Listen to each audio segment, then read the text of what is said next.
Pourquoi acheter de l'immobilier? Les taux sont bas, d'accord, mais les prix sont super élevés dans les grandes villes. Comment lire les perspectives? Est-ce forcément une bonne idée d'acheter de l'immobilier? On va poser la question. Oula, il s'en frotte les yeux. Stéphane Descartier, il dort déjà en fait. Le PDG de la maison de l'investisseur. Bonjour Stéphane. Bonjour Guillaume, Cédric, Marie, bonjour à tous. Bonjour. Ce qui plaide pour l'achat, ce sont les taux incroyablement bas, mais il faut quand même pas se priver de s'interroger. Bien sûr. Alors, bon, déjà, c'est vrai qu'il faut quand même souligner le fait, je trouve qu'on n'en parle pas beaucoup finalement, qu'on est là depuis cette année 2018 pour les emprunteurs immobiliers en taux réel négatif. Comment ça? En taux réel négatif. Taux réel négatif, c'est-à-dire le taux moins l'inflation. Et aujourd'hui, effectivement, on emprunte, alors comme on a vu certains États ou certaines entreprises emprunter à taux négatif, c'est le cas pour les emprunteurs immobiliers. Et c'est la première fois, moi, depuis 30 ans de métier et d'observation des cycles, c'est la première fois que je constate ça, puisque cette année, on va faire en gros un 7, un 8 d'inflation, et un emprunteur immobilier emprunte sur 20 ans encore aujourd'hui à 1,4, 1,5. Ça veut dire que ces taux de crédit sont tellement bas et plus bas que l'inflation qu'en fait, en empruntant et en s'endettant, on gagne de l'argent. Oui, tout à fait, oui. Parce que globalement, l'immobilier, alors en moyenne, bien sûr, prend 2 fois l'inflation. La pire décennie en France, 91-2001, l'immobilier prend l'inflation. Alors perd au début des années 90, mais rattrape ensuite. Donc au final, l'immobilier prend l'inflation. Et effectivement, c'est une situation tout à fait inhabituelle. Ce qu'on a connu, moi, ce que j'ai connu en moyenne depuis 30 ans, c'est globalement inflation plus 2 points pour les taux immobiliers. C'est-à-dire quand on faisait 2 points d'inflation, on empruntait autour de 4, 4,5. Quand on faisait, alors c'est vieux, mais à la fin des années 80, quand on faisait 10% d'inflation, on empruntait à 12%. Ouais, c'est ça. Donc ça, c'est à peu près l'équation inflation plus 2%. Les 2% qui sont censés être globalement la marge. Et même ces de la dernières banque. années, quand on avait des taux sur 20 ans à 0,9%, on avait une inflation qui était proche de 0 aussi. Il faut rappeler ça. Donc effectivement, on est dans une situation vraiment inédite.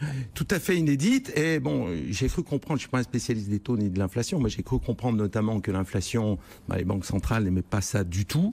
Donc, tous les observateurs sont à peu près d'accord sur le fait que les taux risquent de remonter effectivement d'ici le printemps 2019. En tout cas, tout le monde prévoit à peu près une hausse des taux pour le courant de l'année 2019. Alors voilà, pour ceux qui se demandent s'il est temps d'acheter, en termes de taux, oui, puisqu'on est sur des taux extrêmement bas, des taux réels négatifs, puisque vos taux d'emprunt sont inférieurs à l'inflation. Donc en fait, vous gagnez de l'argent en vous endettant, très bien, mais ça pourrait ne pas durer, les taux vont remonter parce que l'inflation accélère. Mais si les taux remontent, les prix, ils vont encore monter ou ça va s'arrêter? Non, je crois que, alors c'est vrai que c'est un petit peu anxiogène, mais je crois que si on regarde, si on analyse sérieusement le marché, et si on est un petit peu à l'écoute de ce qui se passe, notamment chez les acquéreurs tout simplement, il y a une chose qui apparaît tout à fait claire, c'est qu'on est au taquet sur les prix. Les seuils de solvabilité sont atteints. Aujourd'hui, ce n'est pas que les gens ne veulent pas acheter plus cher, mais c'est tout simplement qu'ils ne peuvent pas acheter plus cher. Malgré les taux bas. Malgré les taux bas. Donc, il n'y aura qu'un seul moyen de resolvabiliser lorsque les taux arriveront, c'est que les prix décrochent, puisque les gens ne vont pas s'endetter non plus sur 30 ans, 35 ans, ça c'est quand même à la marge.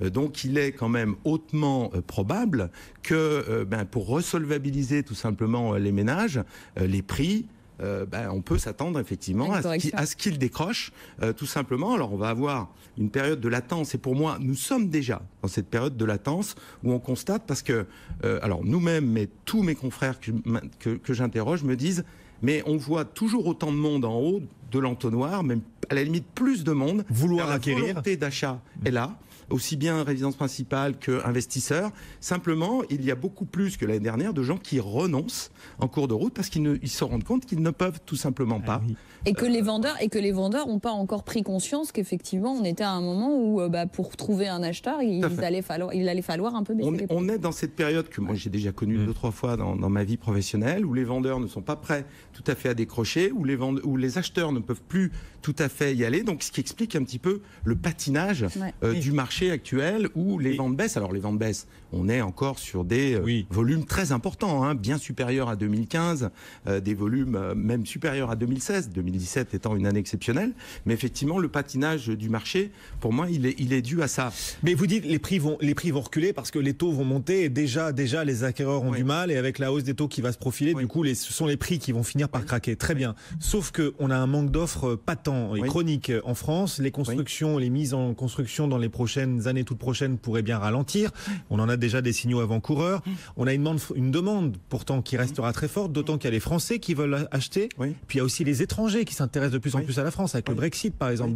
Donc pourquoi les prix baisseraient-ils si la demande reste aussi forte?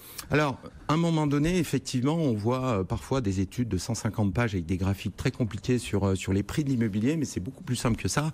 C'est tout simplement quand un couple quand un jeune couple avec des salaires médians plus ne peut plus acheter un T2, ou quand un couple de cadres avec 2 enfants ne peut plus acheter un T4 dans un quartier de cadres, eh bien les prix s'arrêtent de monter. C'est pas plus compliqué que ça. Et aujourd'hui, on y est. Après, Stéphane, il faut quand même dire qu'il y a des particularités géographiques. Toutes les villes ne se valent pas, effectivement. Je parle des zones tendues. Et même dans les zones tendues, encore une fois, on l'a beaucoup dit, Paris n'est pas Bordeaux, Bordeaux n'est pas Paris. Enfin voilà, il y a des particularités qu'il faut vraiment prendre en compte. Mais sur les secteurs qu'on connaît, sur lesquels nous on est, Paris, Lyon, Bordeaux, je suis sûr, je suis persuadé, et nombre de mes confrères aussi, qu'on est au taquet. Quant à la clientèle étrangère dont vous parliez, Guillaume, oui, il y a des étrangers qui achètent à Paris, mais finalement c'est marginal quand on regarde un peu. C'est un peu le fantasme de la clientèle étrangère. C'est même pas 5% des acheteurs, les étrangers en France, et ça concerne quelques rues. Ça concerne, c'est les étrangers qui font le marché de l'avenue Montaigne, mais pas de la rue de la Convention. Après, il y a des milliers de la rue de la Convention pour une avenue Montaigne à Paris. Ah, Stéphane, moi j'avais vu des chiffres intéressants qui disaient que l'achat moyen d'un étranger en France était de l'ordre de 300 000 €. On n'est quand même pas sur un marché. Oui, mais c'est très localisé, sur le centre, sur les quartiers touristiques. Mais il y a quand même des opportunités. Tout à fait. Il y a des opportunités, mais ça concerne. Mais il n'y a aucun étranger sur le 14e, 15e, 18e, 19e. Ce qui fait le gros de l'acheteur, c'est quand même le couple de cadres, c'est quand même le jeune couple, etc. On se met à la place des particuliers qui nous écoutent, qui se disent aujourd'hui il y a une fenêtre, les taux sont extrêmement bas, je ne reverrai pas des taux aussi bas de toute ma vie. Enfin, il y a quand même très faible probabilité. On est vraiment sur un moment historiquement intéressant au niveau des taux. Mais les prix sont élevés. Est-ce que j'achète maintenant profitant des taux, ou est-ce que j'accepte de subir une hausse de taux en espérant voir les prix s'effondrer? Qu'est-ce qu'il faut privilégier? Alors, si vous achetez cash, vous avez intérêt à attendre. Mais si vous empruntez, vous n'avez pas intérêt à attendre. Parce que vous allez payer un petit peu moins cher, peut-être de 3-4% moins, parce qu'on n'aura pas une explosion des taux. On ne va pas prendre 1 point, 2 points comme ça sur l'année 2019. Ni un effondrement des prix. Mais on aura une correction des prix pour resolvabiliser, effectivement, puisque si on considère qu'aujourd'hui on est au taquet des prix. Donc l'économie que vous allez, si vous empruntez et que vous attendez, c'est un mauvais calcul.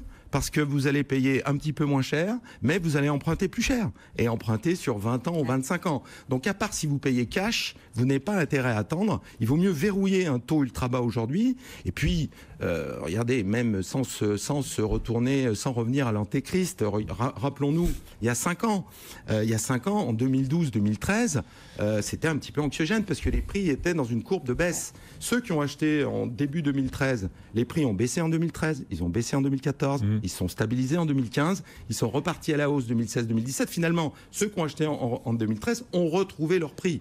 Donc si vous achetez aujourd'hui, vous allez acheter cher, d'accord. Il y a un risque que les prix baissent dans les prochaines années, d'accord, mais ça dure jamais très longtemps. Donc n'ayez crainte. Oui, tout à fait. Tout à fait.